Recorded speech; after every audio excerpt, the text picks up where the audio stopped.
How does an appraisal work? Hi, Bob Contreras, the Lucky Realty. So when you're buying a house, one of the things that oftentimes happens is an appraisal. Now, if there's a lender in place, oftentimes the lender is going to send the appraiser out.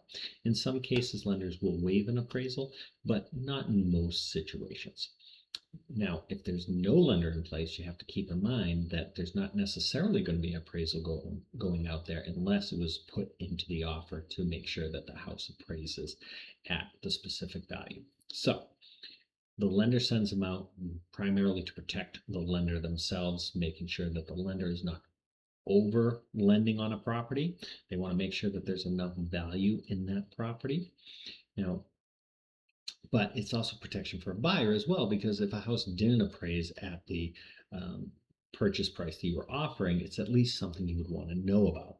So in the offer itself, you can put in language specifically to protect you uh, in case there is an appraisal shortfall. There's a couple ways to do it. Number one, you can put in an offer that says the house must appraise at or above the purchase price. And what that means is if the house didn't quite appraise at the value you had offered for the house, you would not be forced to pay that higher number.